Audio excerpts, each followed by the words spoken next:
Welcome to మీటివ్ news. నేను మీ ప్రసాద్. మీరు చూస్తున్నది మీ TV news. Motivate, educate, entertain. ఈరోజు మన గెస్ట్ బీజేవైఎం జిల్లా కార్యదర్శి దన్నోజీ నరేష్ చారి గారు మన స్టూడియోకి వచ్చారు. వారితో ఈరోజు మనం చిట్ చాట్ తో ప్రారంభించాం. నరేష్ గారు నమస్కారం అండి. నమస్తే ప్రసాద్ గారు. ముందుగా మీ బాల్యం గురించి మొదలు పెడతాం. ప్రసాద్ గారు, మా కుటుంబ నేపథ్యం వచ్చేసి వ్యవసాయ కుటుంబంతో పాటు మా నాన్నగారు కార్పెంటర్, మా అమ్మగారు గృహిణి. అదేవిధంగా మేము సంతానం నలుగురు, ఒక తమ్ముడు, ఇద్దరు అక్కలతో కూడిన కుటుంబ నేపథ్యం మాది. మధ్యతరగతి కుటుంబం, వ్యవసాయ కుటుంబం. బాల్యం అంతా వచ్చేసి మా గ్రామంలోనే జరిగింది. మా సొంత గ్రామం అయినటువంటి నాగర్ కర్నూలు నియోజకవర్గం, తాడూరు మండల్, అంతారం గ్రామం మాది. బాల్యమంతా, విద్యాభ్యాసం అంతా కూడా మేడిపూర్లో జరిగింది. ఇది మా బాల్యం. నా ఎడ్యుకేషన్ వచ్చేసి గ్రాడ్యుయేషన్ ఇక్కడనే, ఇంటర్మీడియట్తో పాటు డిగ్రీతో పాటు ఇక్కడ వైఆర్ఎం కాలేజీలో నా విద్యాభ్యాసం పూర్తి చేయడం జరిగింది. డిగ్రీ వరకు కల్వకుర్తి పట్టణం వైఆర్ఎం కాలేజీలో డిగ్రీ పూర్తి చేయడం జరిగింది. మీ డిగ్రీ పూర్తయిన తర్వాత మీ చూపు ఎటువైపు వెళ్ళింది? అంటే మీరు అప్పుడు ఏబీపీ కావచ్చు, బజరంగ దళ, ఆర్ఎస్ఎస్ ఈ సంఘాలు చేసినట్టు కూడా మనకు కొంచెం సమాచారం ఉంది. అక్కడ మీరు పోవడానికి ముఖ్య కారణం, ఉద్దేశం ఏంటి? చిన్నప్పటి నుంచి కూడా హిందుత్వ భావజాలు కావచ్చు, కొంత రాజకీయాల్లోకి వచ్చి ప్రజలకు సేవ చేయాలని ఒక ఆశ నా లోపల చిన్నప్పటి నుంచి ఉండే. దాన్ని బేస్ చేసుకొని విద్యాభ్యాసం నుంచే ఆర్గనైజేషన్ పరంగా ఏబీవీపీలో వైఆర్ఎం కాలేజ్ నుంచి ప్రస్థానం ప్రారంభమైంది. ఆనాడు తెలంగాణ ఉద్యమంలో కూడా మా సీనియర్లతో పాటు నేను కూడా ఉద్యమంలో పాల్గొని ఏబీవీపీలో విద్యార్థులకు ఆ రోజు స్కాలర్షిప్స్లు కావచ్చు, విద్యార్థుల ఫీజులు చెల్లించకపోతే యాజమాన్యాలు విద్యార్థుల పైన చూపించే వివక్షకి అడ్డుగా వెళ్ళడం కూడా ఆ రోజుల్లో చేయడం జరిగింది. విద్యార్థుల పక్షాన ఆ రోజుల్లో కూడా పోరాటం చేయడం జరిగింది. అక్కడ నుంచి మీ కెరీర్ ఎక్కడ వరకు వెళ్ళింది? అంటే మీరు ఇప్పుడు కూడా వ్యాపార రంగంలో కొనసాగుతున్నారు, ఇటు ఫుల్ ఫ్లెడ్జ్‌గా రాజకీయ రంగంలో కొనసాగుతున్నారు. అట్లాగే కొన్ని స్వచ్ఛంద సేవలకు కానీ, మానవతా దృక్పథంతో సేవ చేయడం కూడా, ఇలాంటి భావాలు కూడా రావడానికి ముఖ్య ఉద్దేశం ఏంటి? మీకు ఎక్కడ వీళ్ళకి సేవ చేయాలి, ఏంది, ఎక్కడ కలిగింది అలాంటి ఆలోచన? ప్రసాద్ గారు, ఇప్పుడు మనం సేవ చేయాలనే ఆలోచన అనేది ఎక్కడి నుంచో ఒక దగ్గర మనకు పుట్టిన ఒక ఆలోచన విధానం. మన దగ్గర ఉన్నది కొంతో గొప్ప నిరుపేదకు కొంత సహాయం చేస్తే ఆ నిరుపేదకు పట్టడి అన్నం దొరకడానికి మన వంతు ఏదైనా కృషి చేయాలని ఒక దృఢ సంకల్పం ఆ రోజుల్లో ఉండే నాకు. నేను విద్యార్థి దశ నుంచి కూడా నా దగ్గర ఉన్నంతలో తోటి నా స్నేహితులకు కావచ్చు, నిరుపేద విద్యార్థులకు కావచ్చు, ఏదో ఒక విధంగా సహాయం చేసే గుణం ఆ రోజుల నుంచి నాకు అలవరడం జరిగింది. అక్కడి నుంచి మొదలుకొని మా గ్రామంలో కావచ్చు, మా గ్రామంలో స్కూల్కి పిల్లలకు ఇబ్బంది అవుతుంది, అక్కడ పిల్లలకు చదువుకోవడానికి డిజిటల్ క్లాసులప్పుడు ఒక టీవీ స్క్రీన్ కావాలని అడగడం, అక్కడ వాళ్ళకు డొనేట్ చేయడం మా నాన్నగారి పేరు మీద. అంటే మీరు చదువుకున్న స్కూల్లో పిల్లలకు ఆ స్కూల్కి డొనేట్? లేదండి, నేను చదువుకున్న స్కూల్ కాదు, మా సొంత గ్రామం అయినటువంటి ఊర్లో పిల్లలకు ఇబ్బంది అవుతుందని అక్కడి ప్రిన్సిపల్ గారు నన్ను కాంటాక్ట్ చేయడం వల్ల నా చేతనైన సహాయం నేను చేస్తాను తప్పకుండా అని చెప్పేసి, అట్లాగే వాళ్ళకు ఒక టీవీని కానీ, తర్వాత ఇంకేదైనా అవసరం ఉంటే కూడా ఎల్లప్పుడూ తోడుగా ఉంటానని వాళ్ళకి హామీ కూడా ఇవ్వడం జరిగింది. తప్పకుండా ఉంటాను, ఇక ముందు కూడా వీళ్ళకి ఆదర్శంగా అట్లా తప్పకుండా. ఇంకా రానున్న రోజుల్లో కూడా నాకు చేతనైన సహాయం, అది ఎవరికి, నిరుపేదలకు కావచ్చు, విద్యార్థులకు కావచ్చు, ఎవరికైనా నాకు చేతనైన సహాయం తప్పకుండా చేస్తాను. మీరు సంఘాలు, ఏబీపీ సంఘమే అనుకోవచ్చు, ఆర్ఎస్ఎస్, అక్కడ నుంచి రాజకీయాల్లోకి రావడానికి, రాజకీయాల్లో వచ్చి ఈరోజు మీరు జిల్లా కార్యదర్శిగా, బీజేవైఎం జిల్లా కార్యదర్శిగా కొనసాగుతూ ఉన్నారు. సో ఇక్కడ కమ్యూనికేషన్, మోటివేషన్, ఇవంతా కింద స్థాయిలో ఉన్న కార్యకర్తలను కూడా మోటివేషన్ చేసుకుంటూ ముందుకు వెళ్తున్నారు. కొన్ని చాలా కార్యక్రమాలు చేస్తున్నారు, మేము చూస్తున్నాం. సో దీని మీద మీ ఉద్దేశం, మీ స్పందన? దీనిపైన మా స్పందన క్లియర్గా ఉందండి. మేము ఆర్గనైజేషన్ మరింత ముందుకు తీసుకెళ్లాలంటే మాలాంటి యువకులు ఈ దేశానికి అవసరం ఉంది. దేశంలో యువత చాలా ముందుండి రాజకీయ రంగంలో యువతదే మొదటి ప్రాధాన్యతగా ఉంటే, అవినీతి తక్కువ జరిగి అభివృద్ధి కోసం ఆలోచన చేసేవారే యువత. ఆ యువతకు ఆదర్శంగా ఉండు రాజకీయం చేయాలనేది నా విధానం. ప్రతి యువకుడిని కూడా తట్టి లేపి దేశం కోసం నీ వంతు కృషి నువ్వు చేసుకుంటూ దేశానికి ఏదో ఒకటి చేయాలనే తపన నాలో ఉంది. కాబట్టి యువతకు మార్గదర్శకం అవుతూ దిశానిర్దేశం తప్పకుండా చేస్తానని చెప్పేసి చెప్తున్నాను. నరేష్ గారు, యువత ప్రస్థానం వచ్చింది కాబట్టి యువత రాజకీయాల్లోకి ఎంతవరకు వస్తున్నారు, ఎంతవరకు సక్సెస్ అవుతున్నారు? యువత ఆల్మోస్ట్ బ్యాక్గ్రౌండ్ చూస్తున్నారు. ఎవరైనా సరే బ్యాక్గ్రౌండ్ లేకుండా యువత దగ్గర ఎంత టాలెంట్ ఉన్నా, ఎంత మానవ సేవ చేయాలనుకున్నా, ప్రజాసేవ చేయాలనుకున్నా కూడా యువత రాణించలేకపోతా ఉన్నారు. దాని మీద మీ స్పందన ఏంటి? యువత రాణించకపోవడానికి ముఖ్య కారణం ప్రసాద్ గారు, యువతకు సరైన ఆలోచన విధానాన్ని అలవర్చుకోలేక, యువత ఒక దిశానిర్దేశం, ఒక వ్యవస్థను నేను సాధించాలి అనే ఒక కసి లేక, వారు కొంత దూరం ప్రయాణం చేసి మధ్యలోనే వదిలేయడం వల్ల వాళ్ళు సక్సెస్ కాలేకపోతున్నారని నేను బలంగా నమ్మే వ్యక్తిని. అంటే సరైన టైంలో నిర్ణయం తీసుకోలేక వాళ్ళు ఫెయిల్యూర్ అయ్యి ఆగిపోతా ఉన్నారంట. అవును, తప్పకుండా. అంటే ఆ లోపం ఎక్కడ జరుగుతుంది? యువత లోపల జరుగుతుందా? యువతని ఎవరైతే ఇన్స్పైర్ గా తీసుకున్న నాయకుల వల్ల లోపం జరుగుతుందా? లేకపోతే ఈ ప్రజా సమస్యల మీద, ప్రజల మీద ఎక్కడ లోపం జరుగుతుంది జనరల్ గా? లోపం అనేది మొదటగా తాను నిర్ణయించుకునే నిర్ణయం పైనే ఉంది యువతకు. కాన్ఫిడెన్షియల్ లెవెల్ అనేది యువత ఫస్ట్ అలవర్చుకోవాలి. నేను సాధించగలను అనే నమ్మకం నీ వెంటే ఉంటే నీ నాయకుడు నీకు సపోర్ట్ చేస్తూ ఉంటాడు. ఫర్ ఎగ్జాంపుల్, నిన్ను నడిపించే నాయకుడికి నువ్వు సరైన మార్గంలో వెళ్తున్నావా లేదా అనేది కూడా ఆలోచన చేయాలి, చెప్పాలి, విషయం చెప్పాలి. అదేవిధంగా ప్రజలతో ఎప్పటికప్పుడు మమేకం అవుతూ ఉండాలి. నాయకుడిని నమ్ముకొని పోయిన యువత ఎంతవరకు సక్సెస్ అయ్యారు? అందరు నాయకులు ఒకేలాగా ఉంటారని నేను నమ్మలేను ప్రసాద్ గారు. అందరు నాయకులు ఒకేలాగా ఉండరు. కొంతమంది నాయకులు నా కింద సెకండ్ క్యాడర్ బలంగా ఉంటే నేను తప్పకుండా రేపు విజయం సాధిస్తానే నాయకులు చాలా మంది ఉన్నారు. తప్పకుండా సెకండ్ క్యాడర్ అనేది ఏర్పరచుకుంటారు ప్రతి లీడర్ కూడా. సెకండ్ క్యాడర్ లేకపోతే గెలుపోటములు కూడా మనం చూస్తూ ఉంటాము. సెకండ్ క్యాడర్ మ్యాండేట్ గా ఉంటుంది తప్పకుండా ప్రతి పార్టీలోనూ. 100% మీరు అన్న పాయింటే. కానీ నాయకులు అందరూ మేము పైకి వెళ్తా ఉన్నాం, మాకెన్నుకున్న నడిపించిన ఈ యువకులు కూడా, వాళ్ళు కూడా ఒక పొజిషన్ కి రావాలనే ఆలోచన ఇప్పుడున్న నాయకులు చేస్తారంటారా?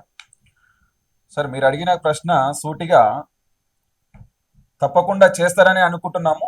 ఒకవేళ కొంతమంది నాయకులు అప్పుడప్పుడు ఏదన్నా చేయని పక్షంలో సందర్భం వచ్చినప్పుడు అదే యువ కార్యకర్తలు ముందుకు దూసుకెళ్లడంలో కూడా ఎలాంటి అతిశయోక్తి లేదనేది నేను విశ్వసిస్తాను. కొన్ని సంవత్సరాలు జర్నీ కొనసాగుతుంది నాయకులను చూసి యువత. మెయిన్ ఒక సందర్భం వచ్చినప్పుడు ఆ యువకులని ఎంకరేజ్మెంట్ చేయలేక వాళ్ళు పార్టీలు మారి వేరే పార్టీలకు వెళ్తా ఉన్నారు. అక్కడ వాళ్ళకు కొంచెం గౌరవం లభిస్తుంది. ఇన్ని సంవత్సరాలు జర్నీ చేసిన ఈ నాయకుడు వారికి అన్యాయం చేయకపోవడం వల్లనే పార్టీలు మారుతారు. అలాంటి యువకులకి, అలాగా చేస్తున్న నాయకులకి మీరు చెప్పే సందేశం? ప్రసాద్ గారు, ఒక వ్యక్తి బేస్ చేసుకొని పార్టీలు నడవండి. పార్టీ అనేది ఒక రైలు లాంటిది. కార్యకర్తలు కావచ్చు, నాయకులు కానీ ఎక్కుతూ ఉంటే దిగుతుండే స్టేజ్ టైప్ అనమాట. అంటే వచ్చే రైలు వస్తూ ఉంటుంది, పోయే రైలు పోతూ ఉంటుంది, ఎక్కేవాడు ఎక్కుతాడు, దిగేవాడు దిగుతాడు. ఇది రాజకీయ కోణంలో మనము పెద్దగా ఆలోచించాల్సిన విషయం కాదు. ప్రతి మనిషికి కూడా ఎక్కడైతే గౌరవం ఉంటుందో అక్కడికి వెళ్ళే స్వేచ్ఛ భారత రాజ్యాంగం కల్పించింది. నిరంతర జర్నీ అంటారా? తప్పకుండా మీరన్నది 100% నిజం. నిరంతర ప్రక్రియలో భాగంగానే ప్రతి నాయకుడు కావచ్చు, కార్యకర్త కావచ్చు, వచ్చే వాళ్ళు వస్తూ ఉంటారు, పోయే వాళ్ళు పోతుంటారు. వాళ్ళ సొంత నిర్ణయాలకు, కొంతమంది సొంత లాభాలు కూడా అనుకోవచ్చు, దానికి అనుగుణంగానే వారి ప్రయాణం కొనసాగుతుందని నేను అనుకుంటున్నాను. ఓకే, పాత నీరు పోతే కొత్త నీరు వచ్చేది అంటారు ఫైనల్ గా మీరు? అవును. ఓకే, ఈ సందర్భం కాకపోతే వేరేది ఏంటంటే, ఇప్పుడు ఓకే, ముఖ్యంగా మీరు బీజేపీ పార్టీని ఎంచుకోవడానికి ప్రధాన కారణం ఏంటి? బీజేపీ పార్టీని ఎంచుకోవడానికి ప్రధాన కారణం ఒకటే. మొదటగా జాతీయ భావం అనేది నా లోపల ఉండడం. నేషన్ ఫస్ట్ అని నమ్మే వ్యక్తిని కాబట్టే భారతీయ జనతా పార్టీని ఎంచుకున్నా. ఈ దేశానికి దిక్సూచిగా భారతీయ జనతా పార్టీ ఉందని విశ్వసించాను కాబట్టి ఆ పార్టీలో పనిచేయడం జరుగుతుంది. భారతీయ జనతా పార్టీ అగ్రకులాలకే ఎక్కువ పెద్దపీట వేస్తుంది, చిన్న కులాల వాళ్ళని తక్కువ చూస్తుంది. దీని మీద ప్రధానంగా ఒక ఆరోపణ ఉంది. దీని మీద మీ స్పందన ఏంటి? మీ ఆరోపణ తప్పని నేను తప్పకుండా చెప్పగలుగుతా. ఉమ్. ఏ విధంగా అంటే భారతీయ జనతా పార్టీ అనేది ఒక పేదవాడికి, ఒక బీసీ కులానికి చెందిన వాడిని ప్రధానమంత్రి చేసిన ఘనత భారతీయ జనతా పార్టీది. ఒక వెనుకబడిన తరగతుల ఆడబిడ్డని రాష్ట్రపతిని చేసిన ఘనత భారతీయ జనతా పార్టీది. మొన్న సార్వత్రిక ఎన్నికల్లో తెలంగాణ నుంచి బీసీ బిడ్డని సీఎంగా చేస్తామని చెప్పి ప్రకటించిన పార్టీ భారతీయ జనతా పార్టీ. భారతీయ జనతా పార్టీలో ఎక్కడ కూడా కుల మత భేదాలకు తావు లేదని నేను నమ్ముతా ఉన్నా. మీరు కూడా తప్పకుండా నమ్మాల్సిన అవసరం ఉంది. భారతీయ జనతా పార్టీ కార్యకర్తలకు కావచ్చు, నాయకులకు కావచ్చు, యువకులకు కావచ్చు, ప్రజలకు కావచ్చు, హిందూ అంటే మీరు ఒక జనరల్గా ఏ సమావేశం ఏర్పాటు చేసుకున్నా కేవలం దేవుడి మీదనే రాజకీయాలు చేస్తున్నారు ప్రధానంగా ఆరోపణ ఉంది. మనం చేస్తున్న పనులను పక్కన పెట్టేసి హిందూ అంటే ఇలా ఉండాలి, హిందూ అంటే మనం ఈ దేవుని పూజించాలి, హిందూ రాజకీయం చేస్తున్నది అన్నట్టుగా ప్రధానంగా కాంగ్రెస్ కానీ బీఆర్ఎస్ వాళ్ళు కానీ వీళ్ళంతా ఒక ఆరోపణ చేస్తూ ఉన్నారు. దీని గురించి మీ స్పందన ఏంటి? ఒక హిందువుగా ఒక మాట చెప్పగలుగుతా అందరికీ, పార్టీలకు అతీతంగా కూడా. ఒక హిందువుగా ఈ భారతదేశం 80% ఉన్న హిందువుల కోసం ఏ పార్టీ పనిచేయట్లేదు, అది భారతీయ జనతా పార్టీ పనిచేస్తుందని అందరికీ తెలుసు. తప్పకుండా హిందువుల పక్షాన కొట్లాడేది బీజేపీ అని అందరికీ తెలుసు.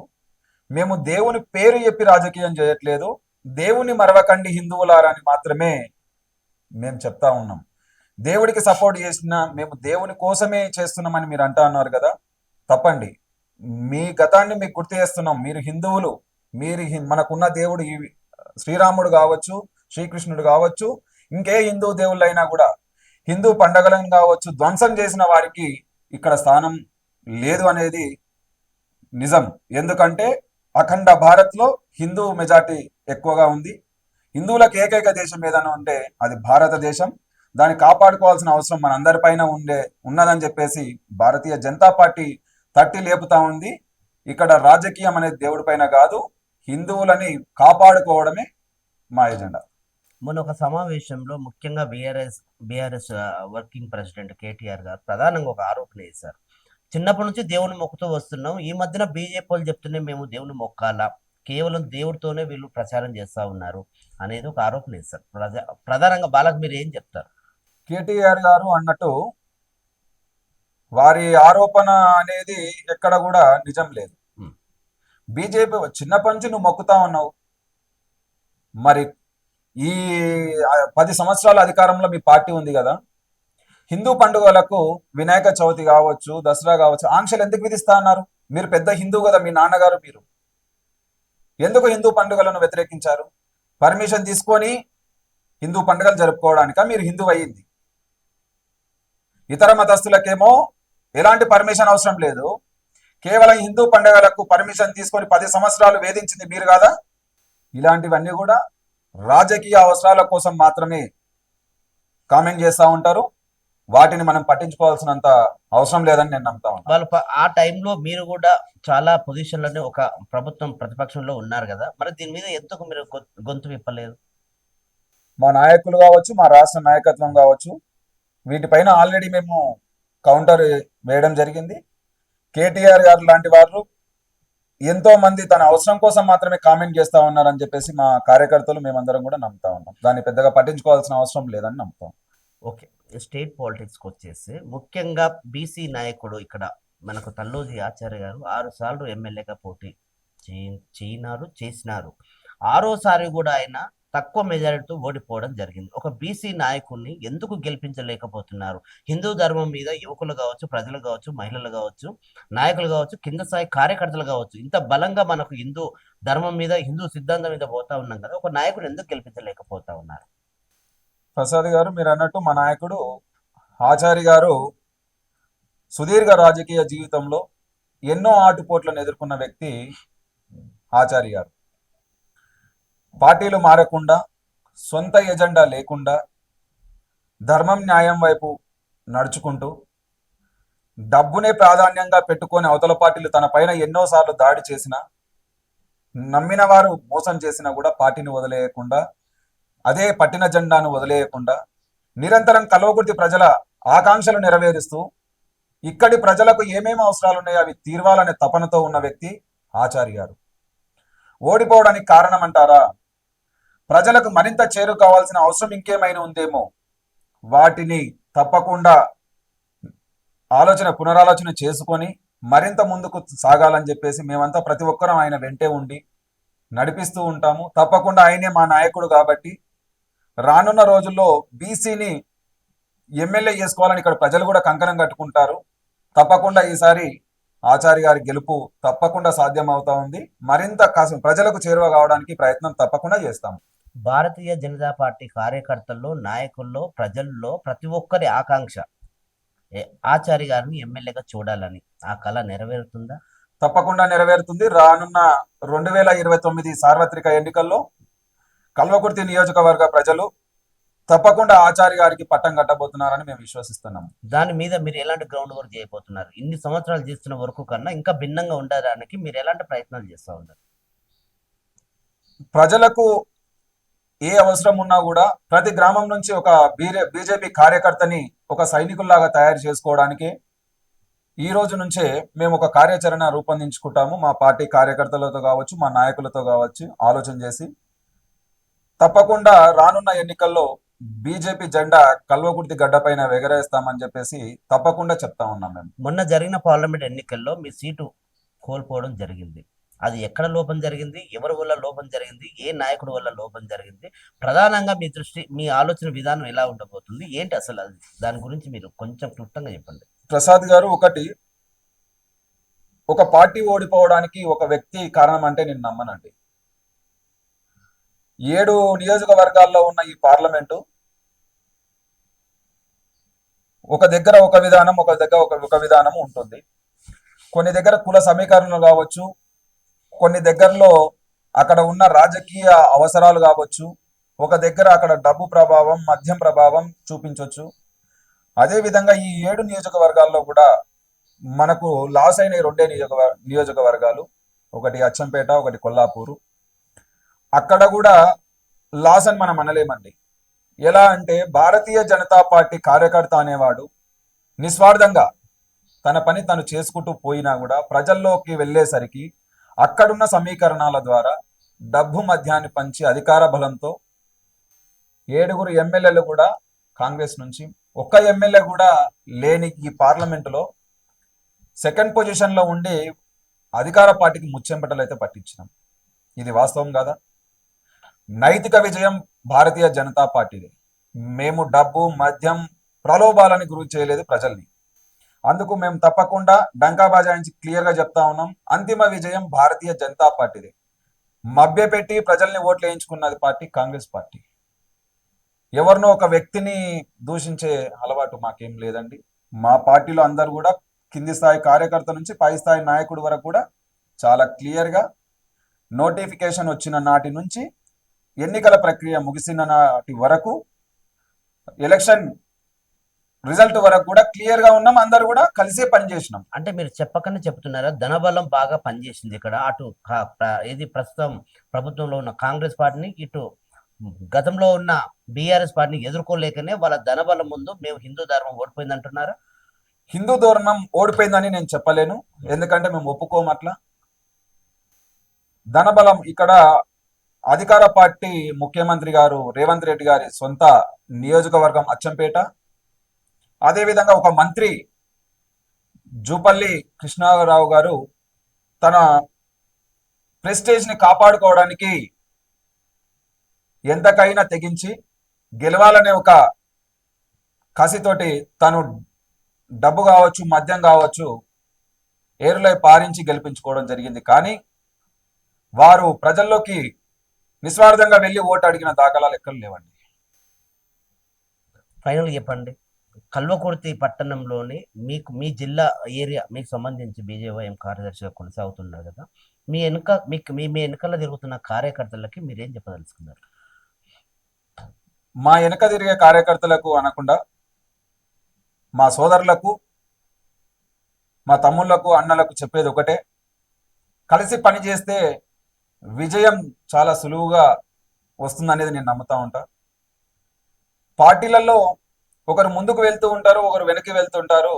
ఒక్కొక్క సమయం వచ్చినప్పుడు ఒక్కొక్కరు ఎదుగుతూ ఉంటారు. మనం దాన్ని జీర్ణించుకున్నప్పుడే విజయ అవకాశాలు చాలా ఎక్కువగా ఉంటాయి. వాళ్ళు ఎదగడానికి అవకాశం వచ్చినప్పుడు మీరు సపోర్ట్ చేస్తారా? వాళ్ళకి మద్దతు 100% ఉం. తప్పకుండా ప్రతి యువకుని కూడా ముందు వరుసలో నించోవడానికి నా శక్తి మేర ఏ విధంగా అవసరం ఉంటుందో ఆ విధంగా నేను వారికి 100% సహకరిస్తానని ఇప్పటివరకు చెప్తాను. ఏదైనా చేశారా అలా మీరు? ఇప్పటి వరకు నా స్థాయికి మించి నేనేం చేయడానికి రాదు. నా స్థాయికి తగ్గట్టుగా ఎవరు ఏ సహాయం కావాలన్నా కూడా, అన్న ఈ విధంగా నాకు ఒక సహాయం అవసరం ఉంది మీ దగ్గర అంటే అందరికీ చేసిన వ్యక్తినే తప్ప నిస్వార్థంగా చేశాను. ఎవరికి ఎలాంటి పక్షపాతం లేకుండా పార్టీలో పనిచేస్తా ఉన్నా. ఇప్పటివరకు మీరు చాలా సామాజిక సేవ కార్యక్రమాలు చేశారు కదా, ఏంటి అసలు ఇప్పటివరకు మీరు గుర్తుండిపోయేది, మీరు మర్చిపోలేనిది, మీరు నా స్థాయికి మించి ఎక్కువ చేసిన అలాంటి ఏదన్నా ఒకసారి మనం గుర్తు చేసుకోవచ్చా? గుర్తు చేసుకోవచ్చా అంటే మనము మన స్థాయికి తగ్గట్టే చేసాం, కానీ స్థాయికి మించి ఎక్కడ చేయలేదండి. సీరియస్ గా ఉన్నప్పుడు ఏదన్నా యాక్సిడెంటల్ గా నైట్ అర్ధరాత్రి అలా టైంలో? నేను చదువుకున్న రోజుల్లో ఎక్కువగా అంటే నా మిత్రులు ఇవంతా కలిసి అర్ధరాత్రి కూడా ఎవరికైనా యాక్సిడెంట్ అయితే, అర్ధరాత్రి ఎవరికి యాక్సిడెంట్ అయినా కానీ 12 కావచ్చు, 1 గంటకు కావచ్చు, నేను చదువుకున్న రోజుల్లో స్నేహితులతో కలిసి తప్పకుండా ఆ యాక్సిడెంట్ అయిన వ్యక్తి ఎవరైనా మాకు సంబంధం లేదండి. ఆ రోజుల్లో కూడా 108కి ఫోన్ చేసి ప్రభుత్వ ఆసుపత్రికి చేర్చిన దాఖలాలు ఎన్నో ఉన్నాయి. అలాంటి తీపి గుర్తులు ఎప్పటికీ మర్చిపోలేము. ఓకే, ఫైనల్ గా ఇప్పుడు జనరల్ గా మనం మూడవసారి నరేంద్ర మోడీ గారు ప్రధానమంత్రిగా ప్రమాణ స్వీకారం చేయబోతున్న సందర్భంగా దేశ ప్రజలకు, మీరు బీజేపీ నాయకులకు, కార్యకర్తలకు ఏం చెప్పదలుచుకున్నారు? మోడీ 3.0లో చాలా అభివృద్ధి చెందుతుంది. భారతదేశం ఆర్థిక వ్యవస్థలో 3వ స్థానానికి ఎదుగుతుంది అనేది తప్పకుండా చెప్పే కార్యకర్తలు నేను ఒక్కని. ఈ భారతదేశంలో నరేంద్ర మోడీ గారి నాయకత్వంలో ప్రతి నిరుపేద కావచ్చు, కింది స్థాయిలో ఉన్న ప్రతి నిరుపేదకు అభివృద్ధి పథకాలు ఎన్నో అందాయి. ఈ వచ్చే 5 సంవత్సరాలలో కూడా నరేంద్ర మోడీ గారి మార్క్ ప్రపంచ దేశాల్లో తన పైన ఉన్న నమ్మకం మన దేశంలో కూడా కనిపిస్తుంది. మోడీ 3.0 ఎవరు ఊహించనంత విధంగా ఉంటుందని నేను నమ్ముతా ఉన్నా. దన్నోజీ నరేష్ గారి రాజకీయ ప్రస్థానం భవిష్యత్తులో ఎలా ఉండబోతుంది? రాజకీయ భవిష్యత్ అనేది ముందుగానే నిర్ణయించుకోవడానికి జరిగే వ్యవస్థ కాదండి ఇది. ఎందుకంటే వ్యాపారం అయితే చెప్పొచ్చు, నేను ఈ విధంగా చేస్తా, ఈ విధంగా చేస్తానని. రాజకీయం అనేది ప్రజల చేతుల్లో ఉండే ఒక వ్యవస్థ కాబట్టి తప్పకుండా ప్రజలకు చేరువై రానున్న రోజుల్లో తప్పకుండా నేను రాజకీయంగా ఎదగడానికి అవకాశం ఉందని నమ్ముతా ఉన్నా. అదే విధంగా ప్రయాణం కొనసాగిస్తా. మీ స్థాయి తగ్గట్టుగా ఏదైనా పదవి ఇస్తే ఆలోచిస్తారా, తీసుకుంటారా? పార్టీ ఏ పదవి ఇచ్చినా కూడా తీసుకొని ముందుకు సాగి విజయవంతం అవుతాననే నమ్మకం నాకుంది. అదే విధంగా ప్రయాణం కొనసాగిస్తా. పార్టీ ముందుకు వెళ్ళాలని గ్రౌండ్ లెవెల్లో మీరు ఏ విధంగా ముందు హార్డ్ వర్క్ చేయదలుచుకుంటున్నారు? ఏమన్నా సలహాలు, సూచనలు పార్టీకి ఏమైనా చేస్తారా కింద స్థాయి నాయకులకి? తప్పకుండా నా తోటి నాయకులకు కావచ్చు, కార్యకర్తలకు కావచ్చు, ఇంకెవరికైనా సరే పార్టీ ముందుకు వెళ్ళడానికి నా దగ్గర ఉన్న సలహాలు, సూచనలు తప్పకుండా వారికి ఇచ్చి పార్టీని మరింత ముందుకు ఏ విధంగా తీసుకెళ్లాలో కూడా వారికి తోడ్పాటుగా నేను ఉంటానని చెప్తా ఉన్నా. జనరల్గా ఏదైనా అకేషన్ జరిగినప్పుడు, ఏదైనా కార్యక్రమం జరిగినప్పుడు, ఏదైనా హిందూ పండగ జరిగినప్పుడు చాలా హడావిడిగా జరుగుతుంది. ఎలక్షన్ టైంలో ఓట్ బ్యాంకు ఎందుకు పడిపోతుంది? దాని మీద ప్రధానంగా ఒక విమర్శ ఉంది. ఏంటి దాన్ని? ప్రసాద్ గారు, మీరు అన్నట్టు హిందువులంతా ఆలోచన చేయాల్సిన విషయం మీరు వేసిన క్వశ్చన్కి. మనము హిందూ పండుగలు అంగరంగ వైభవంగా జరుపుకుంటా ఉన్నాము. వాటన్నిటిని కూడా ఎక్కడో ఒకసారి బ్రేక్ వస్తూ ఉంది. ఎగ్జాంపుల్ వినాయక చవితి కావచ్చు అండి. వినాయక చవితి వచ్చిందంటే చిన్న పిల్లోడి కానుంచి పెద్ద వయసు ఉన్న ప్రతి ఒక్కరు కూడా చాలా సంతోషంగా 9 రోజుల పండుగ నిర్వహించుకుంటే, మనం పర్మిషన్ తీసుకొని పండుగ జరుపుకోవాల్సిన పరిస్థితి ఏర్పడ్డది. దానికి కారణం ఎవరండి? ఈ దేశంలో హిందూ దేశం అనేది ఇది నిజం కాదా? ఇది హిందూ దేశమే. ఎవరు ఒప్పుకున్నా ఒప్పుకోకపోయినా ఇది హిందూ దేశమే కాబట్టి మన పండుగలు ఎంత ఘనంగా జరుపుకుంటున్నామో హిందువులంతా ఒక్కటై భారతీయ జనతా పార్టీకి కూడా ఓటేసి గెలిపించుకుంటే మన పండుగలకు మనం పర్మిషన్ తీసుకోవాల్సిన అవసరం రాదు కదా. ఆలోచన చేయాలి హిందువులారా అందరూ కూడా. హిందువుల మీద దాడులు జరుగుతున్నాయి, దీని మీద మీ స్పందన ఏంటి? హిందువుల పైన దాడులు చేయడం అనేది ఏమైన చర్య? భారతదేశంలో అలా దాడులు చేయాలనుకుంటే ఇతర మతస్థుల పైన వేరే మతస్థులు ఇక్కడ ఉండలేరండి. ఎలాగంటే మెజారిటీ పీపుల్ హిందూ సమాజం కాబట్టి వాళ్ళు అందరూ కూడా అదే విధంగా ధోరణి అవలంబిస్తే దేశంలో శాంతి భద్రతలకు ఆఘాతం కలుగుతుందండి. ఉదయం నుండి రాత్రి పడుకునే వరకు మేము హిందువులము, హిందూ ధర్మము గొప్పతనం గురించి చెప్తారు కదా. శిథిలావస్థకు చేరుకున్న దేవాలయాలని ఎందుకు దాంట్లోనే మీరు డెవలప్ చేయరు? ఓకే, మీరు అడిగిన ప్రశ్న హిందూ దేవాలయాలకు శిథిలావస్థలో ఉన్నాయి. భారతీయ జనతా పార్టీ అధికారంలోకి వచ్చిన తర్వాత ఈ 10 సంవత్సరాలలో కాశ్మీర్ టు కన్యాకుమారి వరకు చాలా క్లియర్గా ఉందండి పార్టీ. హిందువుల దేవాలయాలన్నీ కూడా పునరుద్ధరించి అక్కడ ఉన్న దేవాలయాలకు కూడా ఫండ్స్ కేటాయించి పర్యాటకంగా చాలా అభివృద్ధి చెందించడం జరిగింది. కొన్ని చోట్ల చిన్న చిన్న దేవాలయాలు ఉన్నాయి కాబట్టి అక్కడ ఉన్న రాష్ట్ర ప్రభుత్వం కావచ్చు, జిల్లా యంత్రాంగం కావచ్చు, వాటిని పట్టించుకోవాలి. మన ప్రాంతంలో కూడా కొన్ని విలేజ్లలో, గ్రామాలలో కొన్ని దేవాలయాలు దాన్ని డెవలప్ చేసే ఆలోచన ఏమైనా చేస్తారా మీ దృష్టికి వస్తే? తప్పకుండా భారతీయ జనతా పార్టీ అధికారంలోకి రానున్న 2029లో భారతీయ జనతా పార్టీ తెలంగాణ గడ్డపై జెండా ఎగరవేస్తాము. అధికారంలోకి వచ్చిన తర్వాత 100% ఈ గుళ్ళ పైన ఎక్కడైతే శిథిలావస్థకు వచ్చినాయని చెప్పేసి మీరు అంటున్నారో వాటన్నిటిని కూడా పార్టీ ఆలోచన చేస్తుంది. తప్పకుండా వాటిని పునరుద్ధరించడానికి ప్రయత్నం చేస్తామని చెప్తాను. తల్లిలాగా భావించే గోమాతల మీద చాలా వరకు విషపూరితకంగా దాడులు జరుగుతూ ఉంది. దాంట్లో ఆపే ప్రయత్నం మీరు చేస్తున్నారా?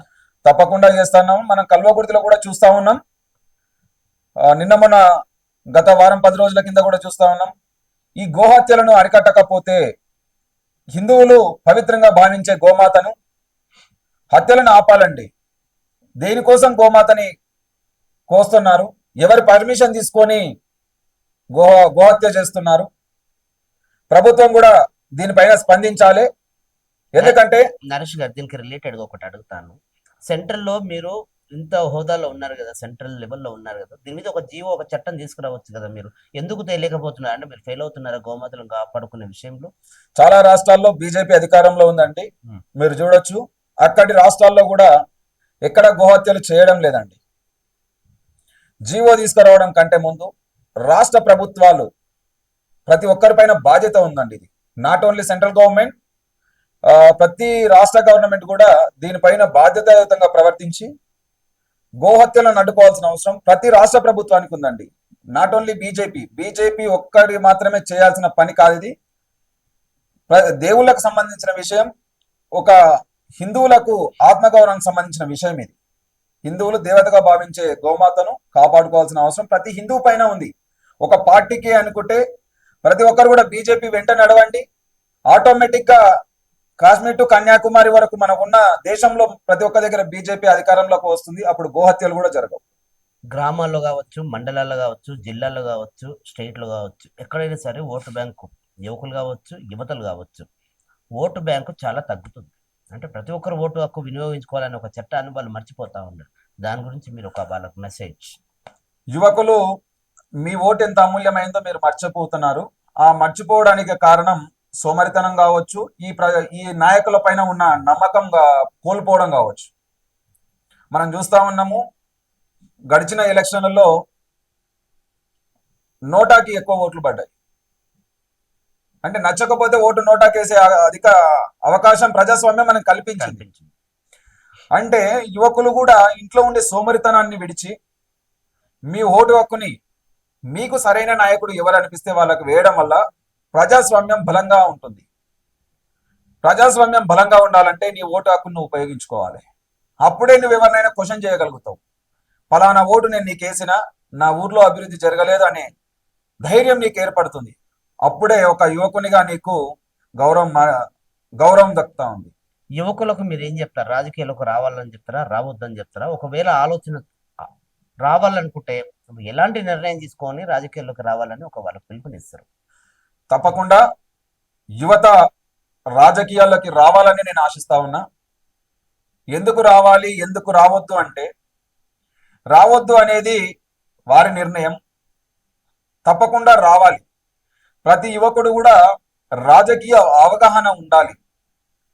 అవగాహన ఉంటే మన గ్రామానికి ఎన్నో నిధులు వచ్చాయి, ఆ నిధులను ఏ విధంగా ఖర్చు చేస్తా ఉన్నాము, నిధులు రాకపోతే ఎవరిని అడగాలి, వచ్చిన నిధులతోటి ఏ విధంగా అభివృద్ధి చేసుకోవాలి.